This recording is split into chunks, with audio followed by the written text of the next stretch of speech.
Alam ba ninyo kung sino ang pinaglilingkuran ng mga mahusay magtrabaho?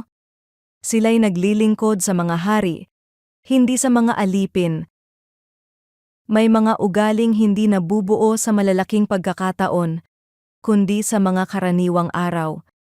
Ang paraan ng ating pagtupad sa mga simpleng gawain ngayon ay unti-unting humuhubog sa uri ng taong tayo ay nagiging. Kaya kahit ang mga gawaing tila maliit at paulit-ulit ay hindi dapat maliitin. Ito ang ipinapakita ng Proverbs chapter 22 verse 29.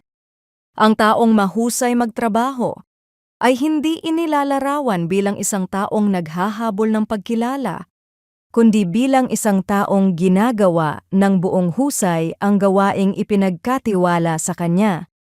Dahil dito, sinabi ni Solomon na siya ay maglilingkod sa mga hari.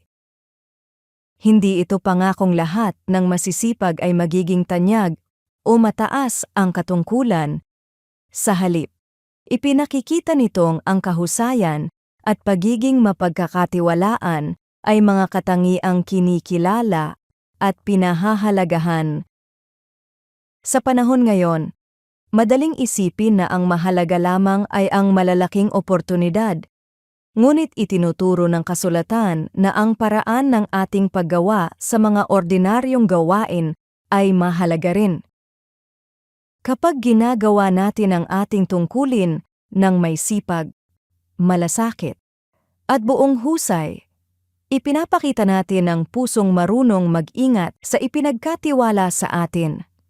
At maging ang kakayahang gawin ito ay biyayang nagmumula sa Diyos. Maaaring hindi agad makita ng iba ang bunga ng iyong pagsisikap. Ngunit ang bawat gawaing ginagawa ng buong husay bilang paglilingkod sa Diyos ay may halaga. Kaya sa halip na hintayin ang mas malalaking pagkakataon, pagbutihin natin ang mga gawaing nasa ating harapan ngayon.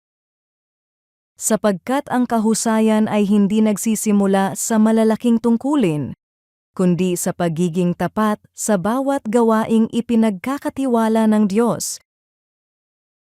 Panginoon aming Diyos, salamat sa bawat gawaing iyong ipinagkakatiwala sa akin. Turuan mo akong gawin ang bawat tungkulin ng may sipag, malasakit, at buong husay, hindi upang makilala ng tao, kundi upang parangalan ka.